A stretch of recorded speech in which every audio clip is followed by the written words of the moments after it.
Hello. तो dear students, इस video lecture में हम NPR और NPN इसकी बात करेंगे। परमुटेशन एंड कॉम्बिनेशन में NPR और NPN ये किसको रिप्रेजेंट करते हैं? तो NPR क्या होता है कि ये रिप्रेजेंट करता है एन डिस्टिंक्ट ऑब्जेक्ट है। एन डिस्टिंक्ट ऑब्जेक्ट, ठीक है। तो जब एन डिस्टिंक्ट ऑब्जेक्ट है, फिर NPR और NPN ये किसके नोटेशन है? तो NPR से हम ये समझते हैं कि permutation of N distinct object taking R at a time. इसका ये मतलब हो गया, NPR का मतलब हो गया कि there are n distinct objects and we are taking R at a time. अब R एट ए टाइम मतलब n डिस्टिंक्ट ऑब्जेक्ट से ज़्यादा ऑब्जेक्ट्स को तो आप अरेंज नहीं करेंगे। तो यहाँ रेस्ट्रिक्शंस क्या है? प्रोवाइडेड, इसको देखेंगे। प्रोवाइडेड, देखिए n greater than equal to 1 होना चाहिए, R greater than equal to 0 होना चाहिए और R less than equal to n होना चाहिए। ये कंडीशंस इंपॉर्टेंट रहेगी।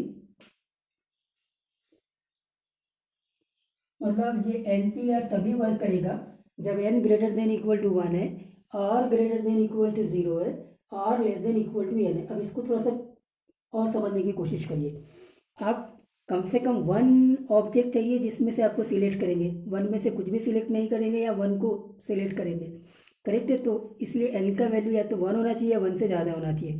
फाइन।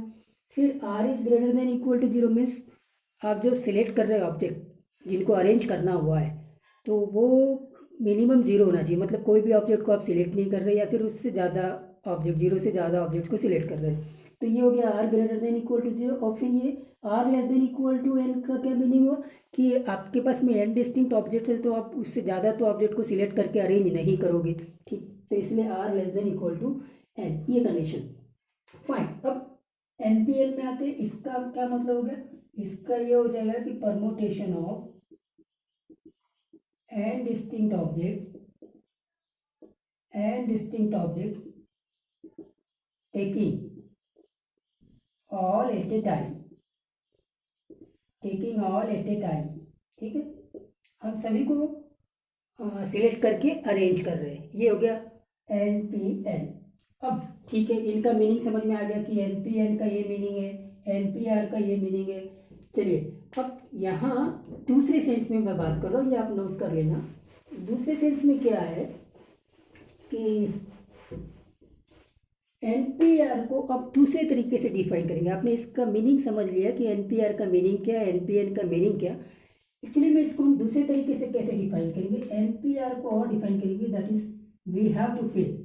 ये NPR है ना, ये R के कारण से R वेकेंट बॉक्स मेथड लगा रहा हूँ मैं, vacant box which are to be filled by n objects, ठीक है। मतलब NPR का ये दूसरा मीनिंग आ गया। आप इसको ज्योमेट्रिकल इंटरप्रिटेशन भी बोल सकते हैं अंडरस्टैंड करने के लिए। और बॉक्स मेथड कैसे वर्क करेगा, यहाँ पे जो मैंने बॉक्स का मॉडल बताया था वो कैसे वर्क करेगा, इसको भी चेकआउट कर लेते हैं। तो यहाँ आ गया NPR में, तो NPR में R वैकेंट बॉक्स है।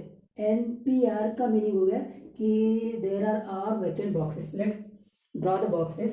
सो this is box 1, this is box 2, box 3 and like that. This is the RH box, right? First box, second box, third box, RH box, and this vacant box has to be filled by the n objects. So the first box can be filled in n ways because we are having the n distinct objects. So any one of out of these n distinct objects can be filled over here, right? So therefore this box can be filled in n ways. एक object अब यहाँ पे आ गया, तो now we are remaining with the n-1 objects and therefore the second box can be filled in n-1. So this is n-1 ways and like that, or this is filled by yes, tell me, this is n ways, this is n-1 ways, this is n minus 2 ways. थोड़ा सा pattern को देखिए, first box n ways, second box n minus 1, third box n minus 2, rth box है ये rth box है, therefore n minus r minus 1 ways. Correct है कि नहीं, क्योंकि थर्ड बॉक्स तो यहाँ 2, सेकेंड बॉक्स तो यहाँ 1, rth बॉक्स तो यहाँ पे एक कम होगा r minus 1, that is equal to आप लिख सकते हैं n minus are plus 1 ways. Correct, ये आप लिख सकते हैं। फाइन, तो स्टूडेंट्स अब इसको फैक्टोरियल नोटेशन में रिप्रेजेंट करते हो। टोटल नंबर ऑफ वेज क्या हो गए, टोटल नंबर ऑफ वेज ये हो जाएंगे।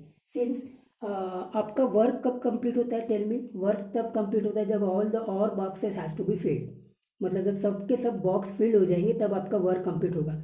आपने फर्स्ट बॉक्स को n वेज में फिल्ड कर दिया, क्या आपका वर्क कंप्लीट हुआ, बिल्कुल नहीं। सेकंड बॉक्स को आपने n माइनस 1 वेज से फिल्ड कर दिया, फर्स्ट बॉक्स को और सेकंड बॉक्स को, क्या आपका अभी वर्क कंप्लीट हुआ, बिल्कुल नहीं। सारे के सारे और बॉक्सेस फिल्ड हो जाएंगे तब आपका वर्क कंप्लीट होगा, मतलब मल्टीप्लीकेशन रूल होगा। ये वर्क ए है, ये वर्क बी है, ये वर्क सी है, ये वर्क ऐसे ऐसे चलते जा रहा है, ये सारे वर्क कंप्लीट होने पे वो फाइनल वर्क सी आता है, दैट इज मल्टीप्लिकेशन रूल लग रहा है। So the total number of ways is n into n minus 1 into n minus 2 up to the n minus are plus 1। अब इसको फैक्टोरियल नोटेशन में रिप्रेजेंट करते हैं। फैक्टोरियल नोटेशन में रिप्रेजेंट करने का तरीका कैसा होगा, आपको मैंने बताया था कि एक क्वेश्चन दिया था लास्ट लेक्चर्स में कि फैक्टोरियल लेक्चर में कि इसको फैक्टोरियल नोटेशन में कन्वर्ट करना है। ये कंटिन्यूस है, n into n minus 1 into n minus 2 up to the n minus are plus 1, यहाँ तक है। तो इससे एक कम कर देंगे तो यहाँ आ जाएगा n माइनस आर और ये चलते रहेगा up to 3 into 2 into 1। Correct, अब आप देखेंगे कि n minus R 3 into 2 into 1 extra आ गया, तो इसको बैलेंस कर दो, यहाँ आ गया n minus r, this is 3 और फिर 2 और फिर 1, ये आ गया। और अब आप देखेंगे तो ये फैक्टोरियल नोटेशन में कन्वर्ट हो गया। फैक्टोरियल नोटेशन में कैसे कन्वर्ट हो गया, बोलो इसको क्या लिखेंगे, ऊपर वाले को तो n फैक्टोरियल, क्योंकि n से स्टार्ट हुआ n into n minus 1 into n minus 2 up to the 1, तो ये n फैक्टोरियल। नीचे में n माइनस आर से स्टार्ट हुआ है तो ये n माइनस आर का फैक्टोरियल। करेक्ट, तो स्टूडेंट्स अब आपको समझ में आ गया कि ये NPR का जो फार्मूला बन गया वो n factorial upon n minus r का फैक्टोरियल, ये फार्मूला बन गया। फाइन, ठीक, okay. Now come to the NPN। तो NPN तो इसी फार्मूले से आप निकाल सकते हो, ऊपर वाला हो जाएगा n फैक्टोरियल और नीचे वाला हो जाएगा n माइनस n का फैक्टोरियल, मतलब n factorial upon 0 factorial, isn't it. और 0 फैक्टोरियल को हमने एक्सियम कंसीडर करके रखा है, that is equal to the 1। Fine, so that is n factorial and because of that 0 factorial has to be consider as the 1। As I said that the factorial notation is defined in the set of the natural number, but there is one exception, that is we consider 0 factorial equal to 1. But why we consider 0 factorial equal to 1? This is the example, because this is the definition of NPR, n factorial by n minus r factorial. So therefore NPN can be given by this definition like that, which is n factorial, and this 0 factorial has to be considered as 1. I will explain it कैसे करेंगे, ठीक है। तो इसको explanation देने के लिए कि आखिर 0 फैक्टोरियल 1 की होता है, वाई 0 फैक्टोरियल इज 1 हमने कंसिडर किया, उसको चेकआउट कर लेते फिर से। 0 फैक्टोरियल इज 1, सी NPN फार्मूले से ये बनेगा n factorial upon n minus n का factorial, that is n factorial by 0 factorial. ठीक है, ठीक है साहब, इसको इक्वेशन नंबर 1 ले लो। अब इसके ज्योमेट्रिकल इंटरप्रिटेशन में आते हैं कि NPN का ये मतलब क्या, नीचे वाले n को देखेंगे कि इसका ये मतलब है कि n distinct object,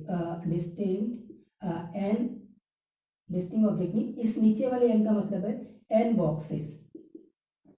boxes which has to be filled by this n distinct object, correct, n distinct objects, इन ऑब्जेक्ट से फिल करना। चलिए n बॉक्सेस बना लेते, ठीक है।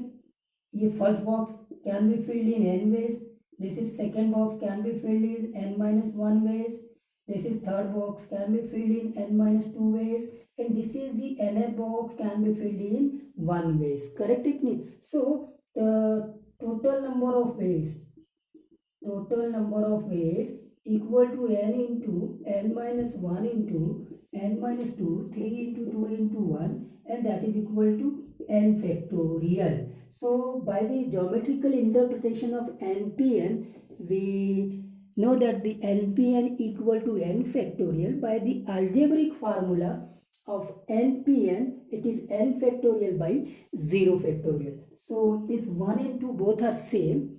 So dear students, n factorial by 0 factorial equal to n factorial. This is possible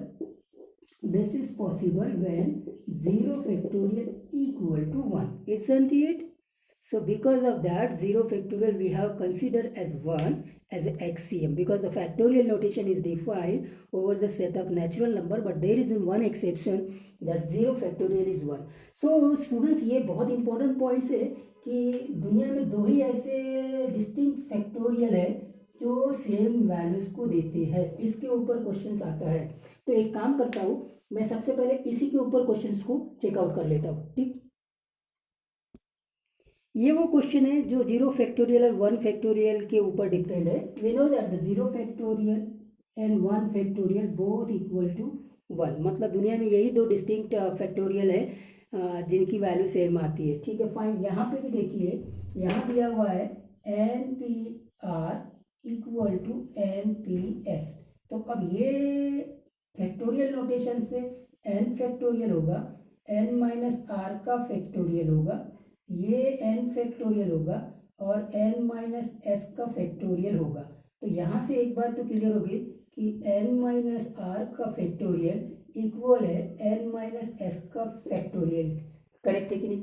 अब ये देखो दो डिस्टिंक्ट फैक्टोरियल है कि नहीं है, n माइनस आर और n माइनस एस की दोनों सेम है. यहाँ अलजेब्रिकली तो सेम दिख रहे हैं कि n माइनस आर का फैक्टोरियल भी n माइनस एस फैक्टोरियल के इक्वल है. करेक्ट. यहाँ आप दिया हुआ है कंडीशन कि r is less than s.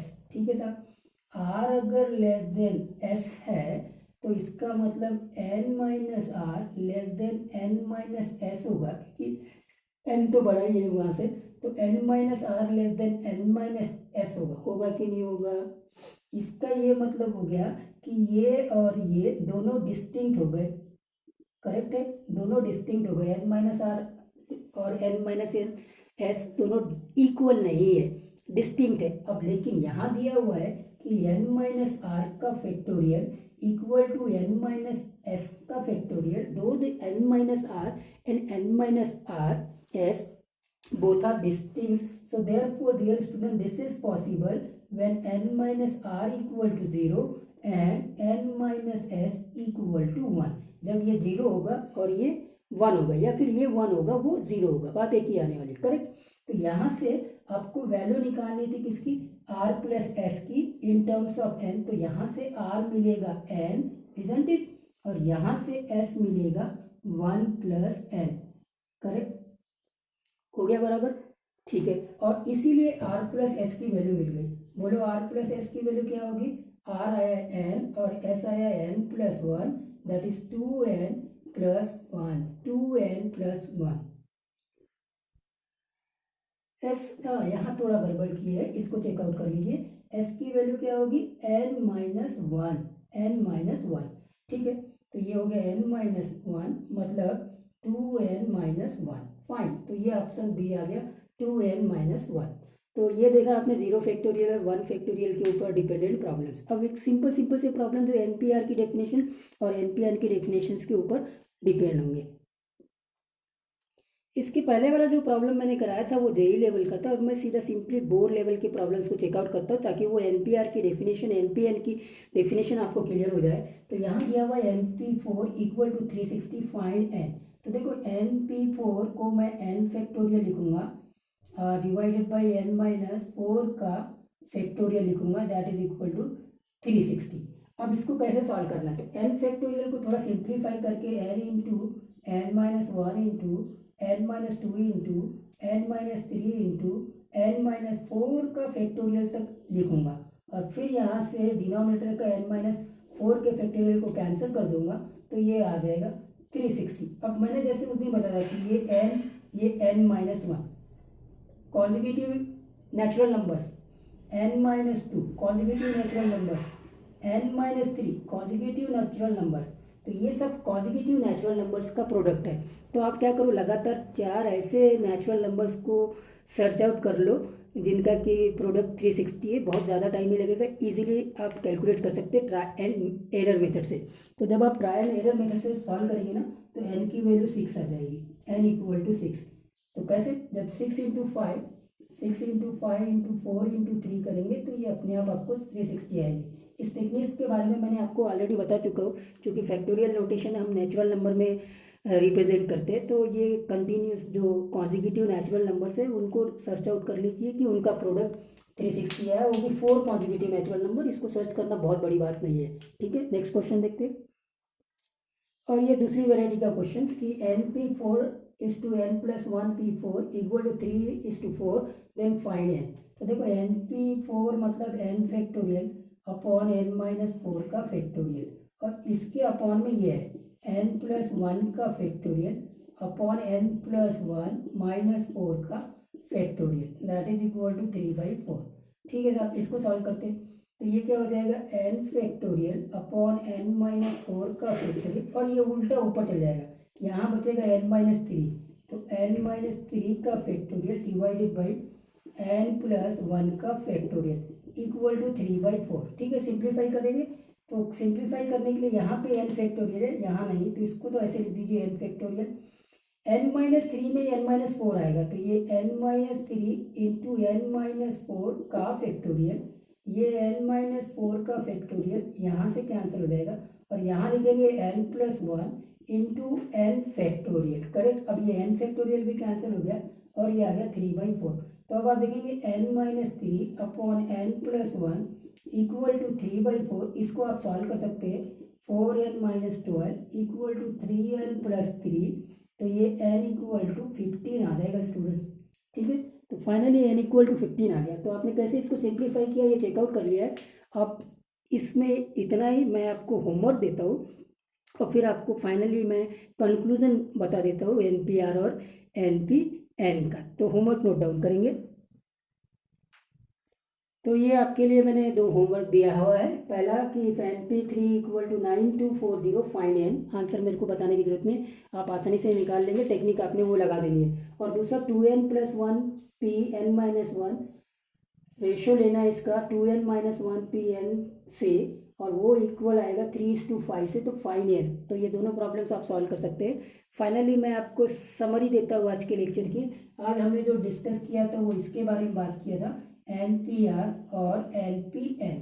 NPR का जो फार्मूला बना अलजेब्रिकली ये फार्मूला हो गया n-r का फैक्टोरियल, और इसका जो फार्मूला बना वो n फैक्टोरियल। लेकिन इन फार्मूले को आपको अंडरस्टैंड करने से ज़्यादा अंडरस्टैंड करना है इसके ज्योमेट्रिकल मीनिंग को, और वो ज्योमेट्रिकल मीनिंग क्या है कि NPR का मतलब r बॉक्सेस है, और बॉक्सेस, करेक्ट है। और बॉक्सेस को हमको फील्ड आउट करना है n डिस्टिंक्ट ऑब्जेक्ट के लिए। ये दोनों फार्मूले n डिस्टिंक्ट, अभी यहाँ पे इसको इम्पोर्टेंस देंगे। परमुटेशन और कॉम्बिनेशन में ऑब्जेक्ट डिस्टिंक्ट है कि ऑब्जेक्ट आइडेंटिकल है, इसको आपको वेटेज देना पड़ेगा हमेशा। तो ये हम n डिस्टिंक्ट ऑब्जेक्ट्स के लिए बात कर रहे हैं, और NPR का ये मीनिंग हो गया कि वहाँ पे r बॉक्सेस है, और r बॉक्सेस को हमको फील्ड करना है n डिस्टिंक्ट ऑब्जेक्ट से।